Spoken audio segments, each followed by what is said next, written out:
I squeeze it ever so tightly as the warmth fills me with comfort. And then suddenly, I hear in front of me loud screaming.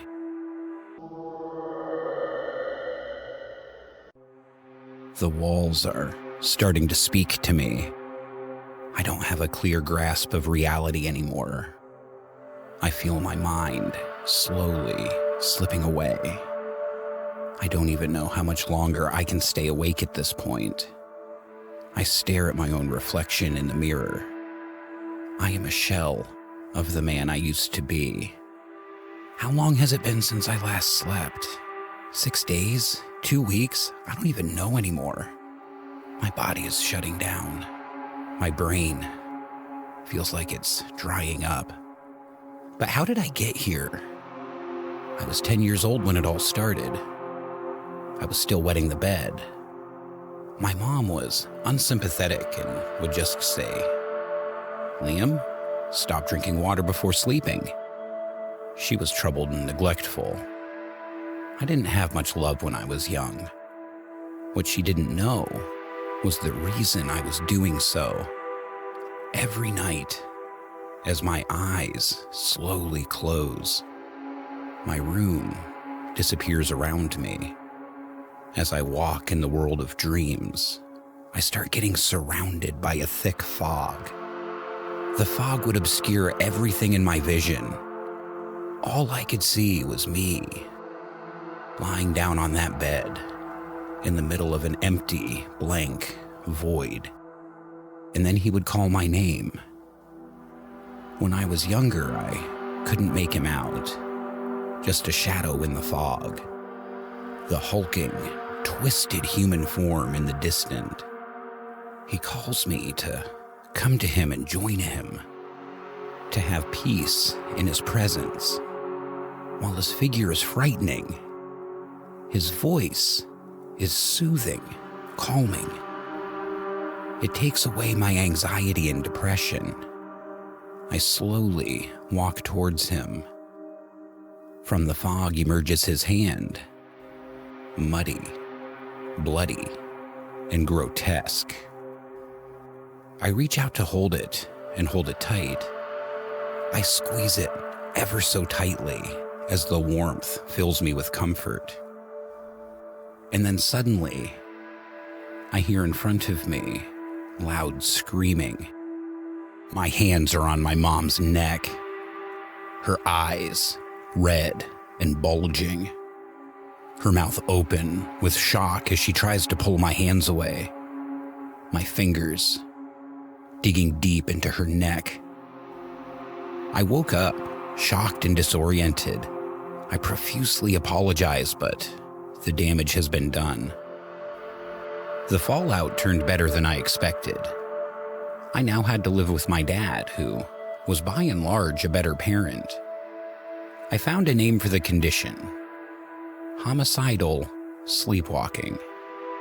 I never found a proper explanation for the monster in my dream, though.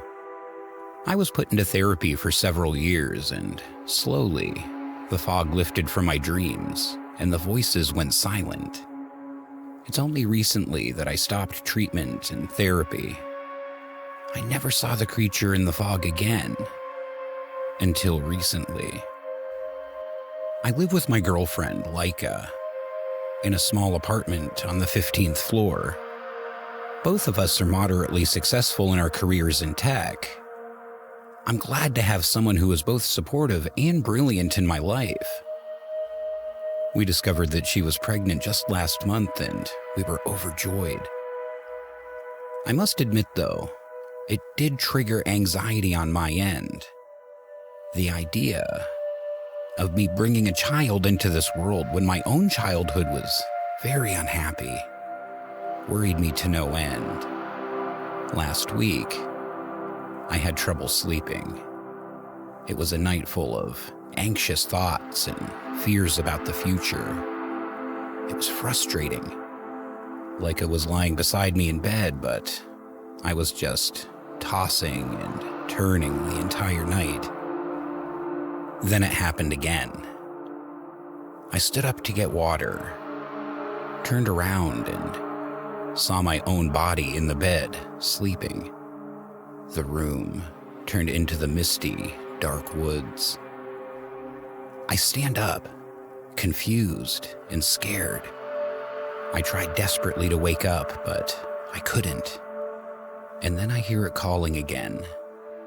A monster that I thought I had buried in memory came calling back for me. It's much clearer now. In the past, it was just a silhouette in the shadow. But now it's getting clearer. As it emerged, though, a familiar face peered through the mist. It has the face of my mom. But as its body moves forward, I stood there in horror as I realized its entire body is made up of faces. People in my life, mangled and stitched together in a mutilated, grisly form. It was lumbering towards me, calling my name, Liam, Liam, over and over again. I hear my wife's voice behind me. I woke up and saw the morning sky. What?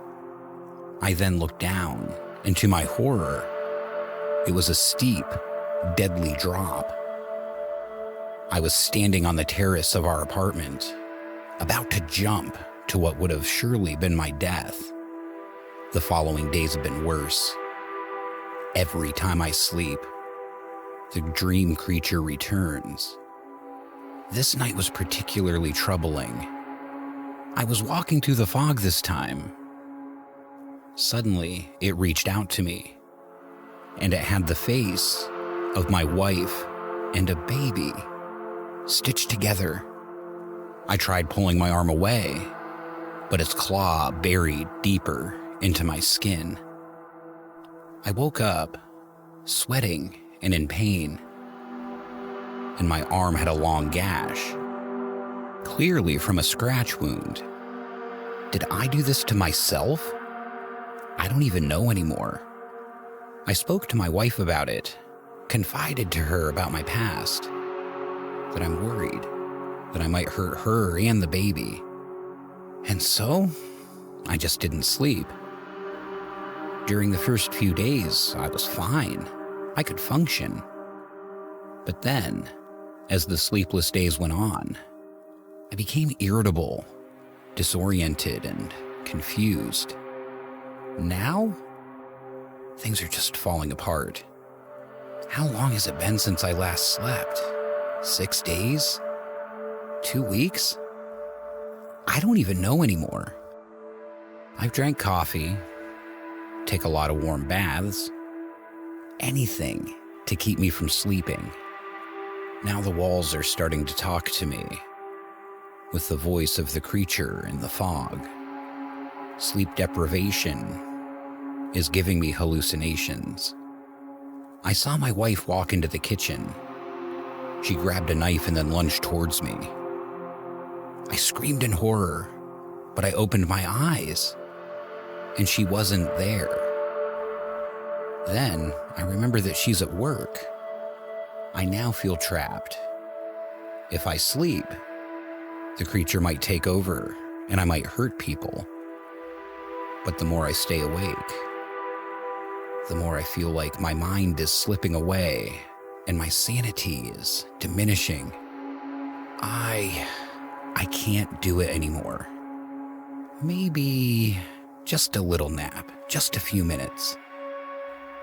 I wake up in the fog, lost in the woods. But this feels different, worse. I couldn't move from the place I was in. My feet stuck in the mud. Did my mind break because of the lack of sleep? How do I get away from this? The creature finally emerges from the fog in its full form. It's gigantic. It's grotesque. And even though it was a dream, I could imagine smelling his putrid scent. Every inch of his body covered with faces of people I've known, stitched together. He held his giant claws up to me slowly and touches my face.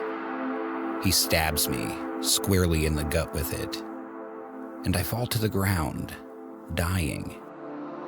There's no blood, but the feeling of death is enveloping me. The fog lifts in front of me, revealing a small clearing. In the moonlight, I can see the bed, my wife, sleeping there comfortably. The creature, now my size, and with my face, stares straight at me and lies down beside my wife. There he was, lying beside her, grinning at me, his face changing to my mother, a baby, and finally, me. The fog covers me completely now. There is nothing but emptiness around me and inside me. And I'm gone. All that remains is that monster beside my wife. And it is wearing my face. Thank you so much for watching. If you enjoyed the story, please like, share, and most importantly, subscribe to Fright TV Animations. Hit the notification bell so you're notified every time we upload new content.